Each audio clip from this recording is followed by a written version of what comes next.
there. He's a big fan, you know. He called you the shepherd. He said you should be the next president. So they just knew that, Say what? yeah, they just knew he'd be all over it. Helping out the campaign in any way he can. Oh, damn, look at that. I lost my notes because apparently I need to be on Wi-Fi. Wow, okay.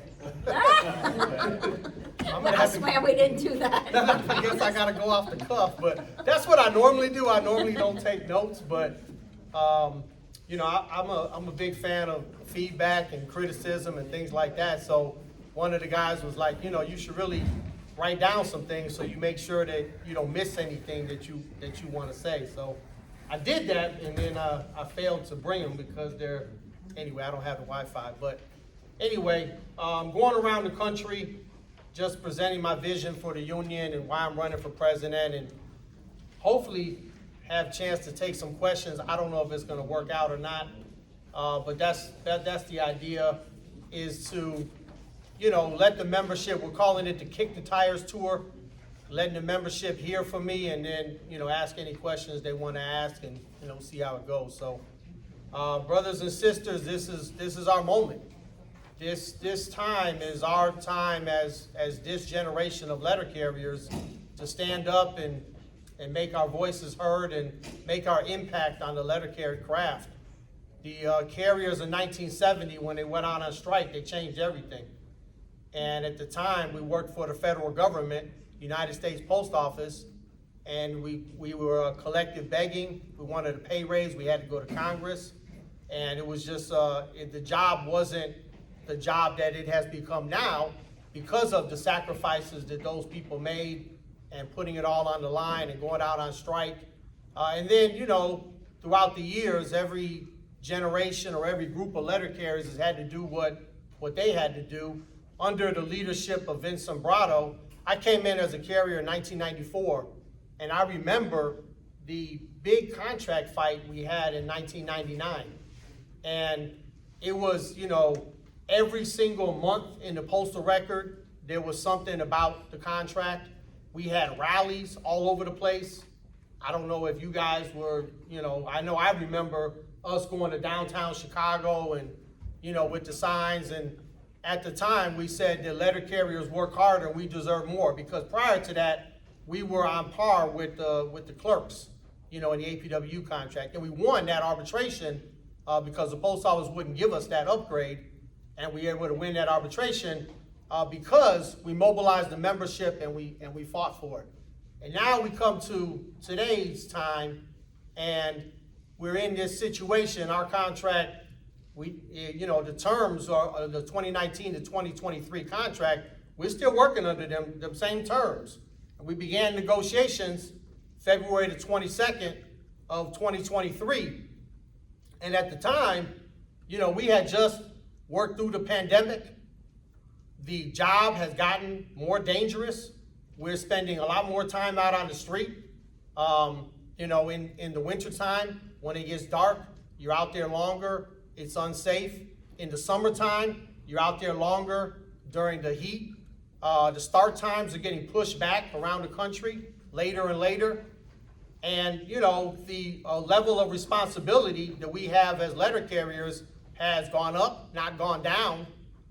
And you say, okay, we're going to go into this round of contract negotiations, and we're going to have to fix some of the things that are not right. And the number one thing is the non-career workforce. That thing just does not work.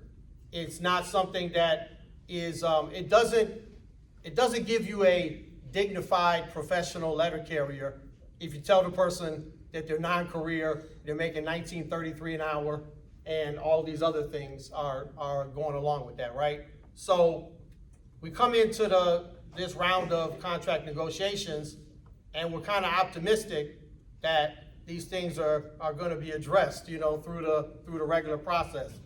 And I'll fast forward to the present to save you guys a little time. It didn't happen.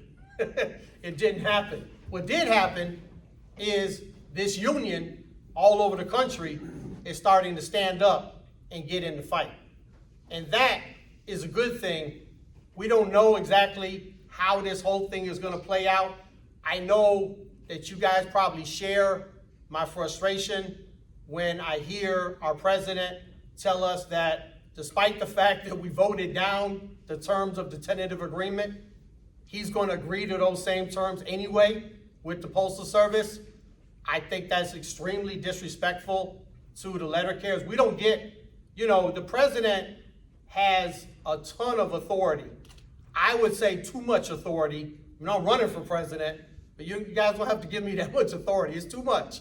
The president oversees everything. The president, runs the executive council. The president runs the day-to-day operations of the union. The president runs the convention. The president does all the hiring. The president is the face of the organization. The president deals with Congress and the Postal Service and the Board of Governors, and the president is over collective bargaining, almost exclusively. We tried to, my branch 11 Chicago, we tried to submit a resolution to the convention last year in Boston, and the resolution was that the president would have the ability to utilize whoever they want in collective bargaining, but had to at least include the elected members of the executive council, either in person or debrief them of what's going on. And our president, President Renfro, decided he does not want to do that, and he's not required to under the terms of the Constitution. So we're at this point in the process, and the president tells us the members of the executive council, that it would be in our interest as a union to move the process along. So you have the tentative agreement, which took forever, and then you have the vote on the tentative agreement, which also took forever because the president had to go around and try to sell the thing, which didn't work, by the way. And just so you guys understand the profound impact that the mobilization of the membership had, the last tentative agreement, there was 63,000 members returned their ballots, and it was overwhelmingly approved, 97% versus like 3%. Like you could count the people that said no to the last contract. Now you go to this tentative agreement, and 90,000 carriers voted on this contract, and 70% voted no, overwhelmingly voted no. So you see that level of participation. You see around the country, and Brother Corey Walton gets a lot of credit for this as one of the people that is, energizing and mobilizing and getting the members of the union to be informed, be awake, and be, have a voice within their union and out there, in the world. So you look at what he was doing. You look at some of the rallies that were happening around the country. Go back to 2023, look up the news reports. Minneapolis, Branch 9, they got the branch to sponsor a contract rally, and it wasn't just about the pay. It was about, the mandatory overtime. It was about the harassment on the job. There's a lot of things that are wrong with our contract, not many of which were addressed by the tentative agreement. But you see the mobilization of the members. You see different people taking leadership in different ways. Go back and look at the Branch 3 president, David Groskopf, wrote an article in his newsletter. I can't remember what that thing is called, but the Branch 3 newsletter or whatever, May 2023 article. Go back and look at it. Go back and look at the postal record where people were submitting branch items. A lot of our branches in Illinois, and then they picked up on a lot of branches around the country, submitting those branch items saying, here's what we need out of a contract. And then we waited, and we didn't get it, and then we voted that thing down. And we might not get the result we wanted out of that, and I'm as frustrated and as upset as all of you. But just being in that fight and just, being prepared for that next fight and being mobilized and being out there and paying attention and people coming out to their meetings and people taking votes at their meetings on how we're gonna deal with this contract and the different rallies, the buttons, all of that counts, all of that matters. So I tried, and I know I'm not the only one, but we did a couple of things. We sent came up with like a little petition to President Renfro, if you guys want to look at it. So we handed out the little flyers. Everything with the campaign is Caref for Prez, C-A-R-E-F for Prez. So carefforprez.org is the website, or you can scan the QR code. Caref for Prez on YouTube, Caref for Prez on Facebook, whatever, right? And we put out this petition, Dear President Renfro, hey man, we rejected the TA. So here's what we want you to do. We want you to take anything that is from our convention. The convention is the supreme body of the NELC. Anything that the delegates to the convention said we want, in a contract, we have bargaining resolutions that come out of the convention. Anything that is from there that the Postal Service is willing to implement, then we should implement those things. Because we want those, they come from the convention, and the Postal Service is willing to agree to it, we want those things. Outside of that, the only two issues that we should be going forward with, and especially if there's gonna be some type of truncated or expedited or whatever type of arbitration, the only two issues we really need to go forward with is the elimination of the non-career workforce, the all-career model everywhere. We have 46 offices in Illinois in the all-career model. I don't know how many around the country, but there's hundreds around the country. The all-career model should be the standard for letter carriers everywhere. We should not have a separate contract where if you get hired on over here, you're hired on as a career PTF, and hired on over there, you're hired on as a non-career CCA. That's crap. We negotiate a national contract. We should hold firm on that. And the second thing is the pay, right? The pay raises in the tentative agreement did not even keep up with the rate of inflation since the pandemic. And if you told us that if you take our pay from 2019, August of 2019 to the present, we would need a 24% raise from that point to this point just for our pay to be equal if you factor in the rate of inflation. And what has happened since August or September of 2019? The pandemic, we didn't miss a day of work. We're out there, we're scared. They told us we were essential when you get no hazard pay. They said, we're gonna call you essential, but we're gonna treat you like you're expendable. The job has gotten more dangerous. We're getting assaulted, stuck up by gunpoint regularly, out on the route. It's got, more time on the street, more harassment from the supervisor. So you look at that and you say, how is it possible that a letter carrier, if from today, is making less, if you factor in inflation, than what a letter carrier was making in October of 2019 or September of 2019? That is something we can't stand for. And that's the other thing we got to fight for in a new contract. The other thing, regarding the pay, our starting pay is now $22.13. Even with the tentative agreement eliminating steps AA, A, and B, starting pay is still lower than starting pay for a level 6 clerk. Can you guys believe that? The starting pay for a level 6 clerk is $27.28. So our starting pay has to be at least that or higher. And then you look at what UPS drivers are getting, which is right now, after 4 years it takes them to get to the top. Their top pay is $45 an hour. Now they'll be going up to $49 an hour within about a year and a half from today. So those are the three things that we want the president to move forward with. That's why we came up with the petition. If you guys want to sign on to it, go to the website. We're going to get it over to the president. He's already indicated that, I don't think he's going to pay us no attention. I mean, I'm not the only person that put up a petition. I've seen a lot of different letters and things around the country, but yet still, we should still make our voices heard. It's up to the president. If he doesn't want to hear our voices, that's on him. I think we still owe it to ourselves to make that effort and put that out there. So we'll see how that plays out.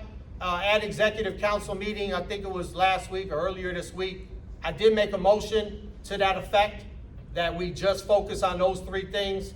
That motion didn't carry, so it was kind of like full circle for me, because the same thing happened when I put forth the motion prior to bargaining, and I said, look, we need to go in there and tell the Postal Service that we have a bottom line in these contract negotiations. And if the Postal Service can't meet that bottom line, which is just some basic things, then we should take our case to arbitration.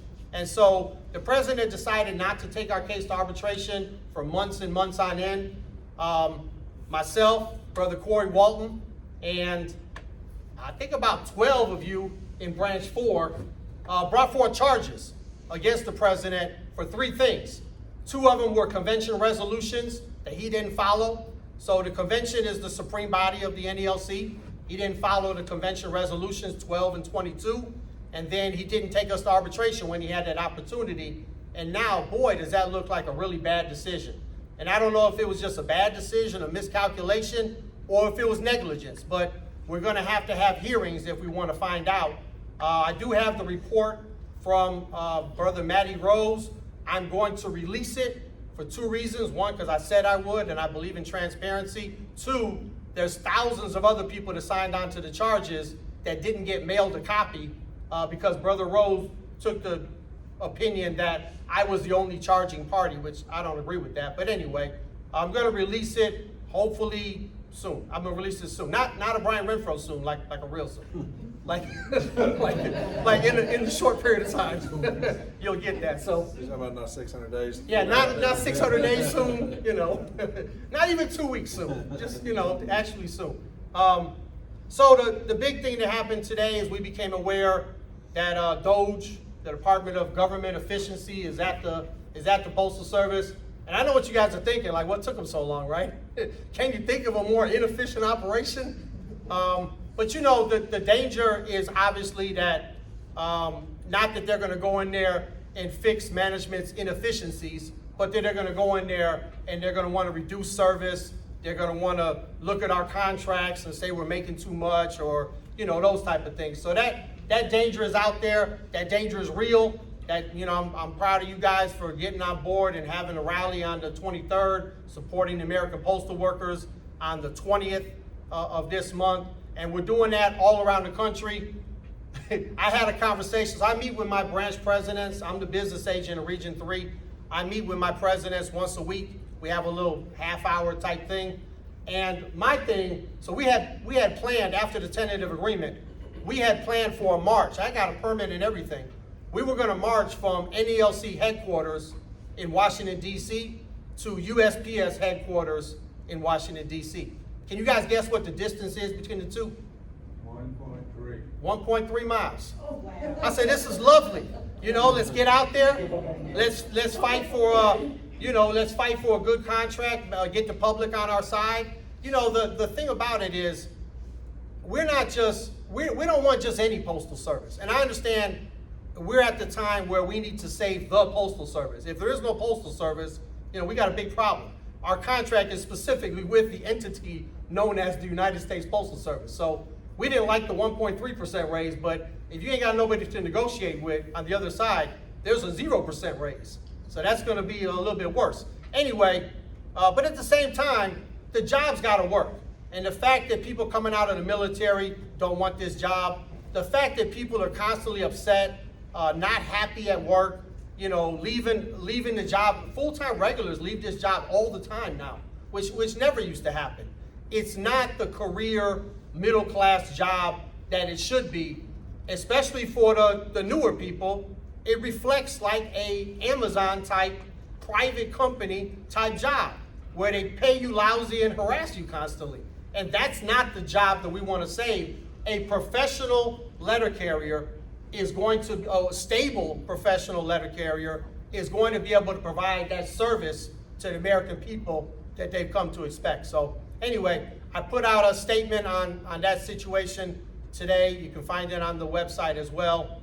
And I think I'm over my time, so I'm gonna cut this thing off. I saw the movement to my right. I got a little peripheral over there. Yeah. But check it out, you guys. We try to put a lot of work into it. I thank all of the volunteers that work with me on the campaign. Trust me, I don't do none of this stuff by myself. There's a lot of people putting in a lot of work on it, and we try to present everything to you guys, the members, and you guys will make your call in 2026 of what you guys want to do. And I'm not mad at nobody for who they're voting for. And you don't gotta tell me I'm voting for you. It doesn't.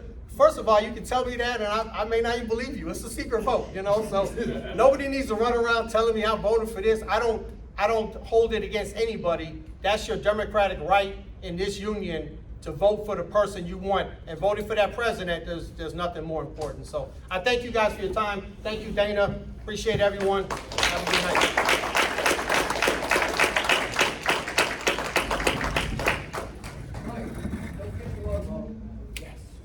I'll take that. You see me looking around like I'm about to forget something.